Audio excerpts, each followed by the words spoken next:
দর্শক স্বাগত ৩ মিনিটের খবরে।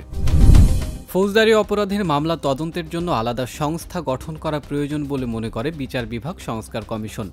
কমিশনের ভাষ্যমতে সংস্থাটি হবে দক্ষ ও নির্ভরযোগ্য, যাতে প্রভাবমুক্ত হয়ে কাজ করতে পারে।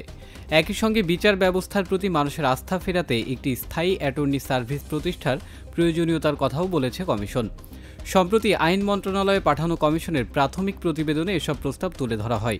এ প্রসঙ্গে বিচার বিভাগ সংস্কার কমিশনের সদস্য আইনজীবী তানিম হোসেন বলেন, প্রাথমিক প্রতিবেদনে সংস্কার কমিশনের কার্যক্রম, ফৌজদারি বিচার ব্যবস্থায় যথাযথ ও প্রভাবমুক্ত তদন্ত নিশ্চিতে স্বতন্ত্র তদন্ত সংস্থা গঠন, স্থায়ী অ্যাটর্নি সার্ভিস প্রতিষ্ঠা এবং স্বল্প ব্যয়ে ও স্বল্প সময়ে কার্যকর বিচার প্রাপ্তি নিশ্চিত করতে পদক্ষেপ তুলে ধরা হয়েছে।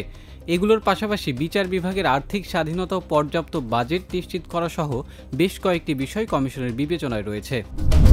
শুক্রবার দিনাজপুর সরকারি কলেজের অর্থনীতি বিভাগের সুবর্ণ জয়ন্তী ও গুণীজন সম্মাননা অনুষ্ঠানে প্রধান অতিথির বক্তব্যে বিএনপি মহাসচিব মির্জা ফখরুল ইসলাম আলমগীর বলেন, রাজনৈতিক দলগুলো পরস্পরের সঙ্গে বিরোধে লিপ্ত হয়েছে। যদি সহনশীলতার মধ্য দিয়ে গণতন্ত্র চর্চা করে এগিয়ে যাওয়া যায়, তাহলে সত্যিকার গণতন্ত্র লাভ হবে এবং সকলেই নিজেদের অধিকার অর্জন করতে পারবে। মির্জা ফখরুল আরও বলেন, গণতান্ত্রিক যুদ্ধ শেষ হলেও ঐক্যের সঙ্গে দেশ নির্মাণের যে পথরেখা দেখানোর কথা, সেখানে তাদের ব্যর্থতা রয়েছে। তরুণদের প্রশংসা করে বিএনপি মহাসচিব বলেন, তরুণেরা বিশ্ববিদ্যালয়ের শিক্ষার্থীদের কাছে নতুন বাংলাদেশ নির্মাণে মতামত নিচ্ছে এবং তারা তাদের দেশপ্রেম ও পরিবর্তনের কথা বলছে।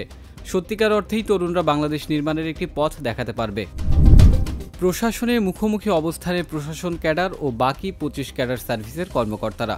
দুই পক্ষের কর্মকর্তাদের মধ্যে বিতর্ক শুরু হয় পদোন্নতির কোটা নিয়ে। প্রশাসন ক্যাডার সার্ভিসের কর্মকর্তারা উপসচিব থেকে সচিব পর্যন্ত সব পদে কেবল প্রশাসন ক্যাডার সার্ভিস থেকেই পদায়ন হবে এমন দাবি করেছেন। অন্যদিকে বাকি 25 ক্যাডার সার্ভিসের দাবি, সংশ্লিষ্ট মন্ত্রণালয়ের শীর্ষ পদে দায়িত্বপ্রাপ্ত হবেন সেই পেশার যোগ্য উত্তীর্ণ কর্মকর্তারা।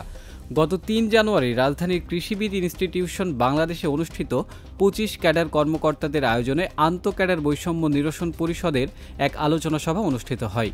সেখানে জনপ্রশাসন সংস্কার কমিশনের সুপারিশে 25 ক্যাডারের মতামতের প্রতিফলন ও গত 53 বছর এই ক্যাডার সার্ভিসের কর্মকর্তাদের প্রতি যে বৈষম্য অন্যায় করা হয়েছে, তার সুষ্ঠু সমাধানের জন্য কার্যকরী পদক্ষেপ গ্রহণের কথা জানান তারা।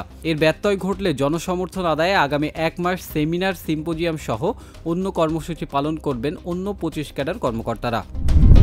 যুক্তরাজ্যের ক্ষমতাসীন লেবার পার্টির মন্ত্রী টিউলিপ সিদ্দিককে লন্ডনে একটি ফ্ল্যাট উপহার দিয়েছিলেন আওয়ামী লীগের সঙ্গে ঘনিষ্ঠ এক আবাসন ব্যবসায়ী আব্দুল মোতালিফ। 2004 সালে পাওয়া ওই ফ্ল্যাটের জন্য কোনো অর্থ পরিশোধ করেননি টিউলিপ।